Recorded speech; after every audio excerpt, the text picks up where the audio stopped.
চট্টগ্রামের সীতাকুণ্ডের জঙ্গল সলিমপুর পরিদর্শন শেষে স্বরাষ্ট্রমন্ত্রী সালাউদ্দিন আহমেদ জানিয়েছেন, জঙ্গল সলিমপুর সন্ত্রাসীদের দৌরাত্ম্য ও রাষ্ট্রের ভেতর রাষ্ট্র গড়ে তোলার যে কোনো অপচেষ্টা কঠোরভাবে নিয়ন্ত্রণ করা হবে। সকালে এ পরিদর্শনকালে মন্ত্রী আশ্বস্ত করেন, স্থানীয় বাসিন্দাদের উচ্ছেদ না করে সরকার তাদের পুনর্বাসন করবে। পরিদর্শনের সময় স্বরাষ্ট্র মন্ত্রণালয়ের সিনিয়র সচিব মঞ্জুর মোর্শেদ চৌধুরী এবং আইজিপি আলী হোসেন ফকির সহ প্রশাসনের ঊর্ধ্বতন কর্মকর্তারা উপস্থিত ছিলেন। কেউ যদি এখানে ভীতির সৃষ্টি করতে চায় যে উচ্ছেদ করা হবে ইত্যাদি করা হবে, তারা যেন প্রশাসনের সাথে আগেই যোগাযোগ করে।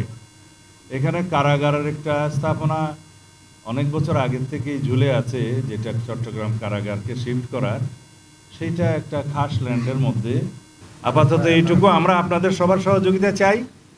এই আলীনগর, জঙ্গল সলিমপুর এই জায়গাটা আর কোনো বিচ্ছিন্ন সন্ত্রাসীদের এলাকা থাকবে না, অভয়ারণ্য থাকবে না।